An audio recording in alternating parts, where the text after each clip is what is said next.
Detroit faced a tough decision at the trade deadline. Fans wondered why the Lions didn't go after an edge rusher or cornerback, given injuries and gaps in those positions. The reality is, those are premium spots that are hard to fill mid-season. Detroit could have made a play for Sauce Gardner, but the Jets weren't shopping him. Cap space is tight, and adding someone like Michael Carter too while DJ Reed is returning soon wouldn't necessarily make sense. On the edge, they've been down this road with Zadarius Smith and expect Marcus Davenport back. The available options just didn't justify giving up draft capital, especially in a season where they're already missing a third-round pick. Washington also passed on moving veterans with expiring contracts. While trading Debo, Von Miller, Zach Ertz, or Bobby Wagner could have netted draft picks, Dan Quinn and Adam Peters didn't want to signal giving up on the season. Injuries, like the one to Jaden Daniels, now make such moves more logical. The Commanders have built momentum by bringing in players familiar with their system, but the cost is aging at key spots and fewer early-round picks.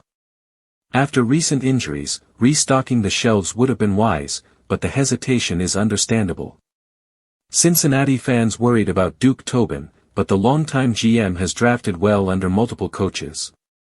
The defense struggles, but his institutional knowledge is invaluable, and the team isn't ready to blow up the current roster. Some trade talks, like with Von Miller, never gain traction because of age, injury, or asking price. Buffalo and Seattle also largely stayed the course. The Bills are a draft and develop team, looking to fill gaps affordably, and options were limited.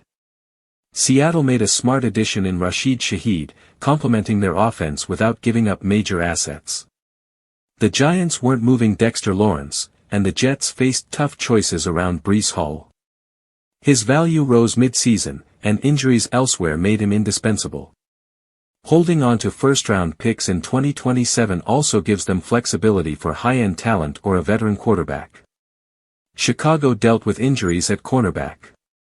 With Jalen Johnson and Kyler Gordon out, the Bears had to decide, chase a solution now or ride it out and preserve draft capital.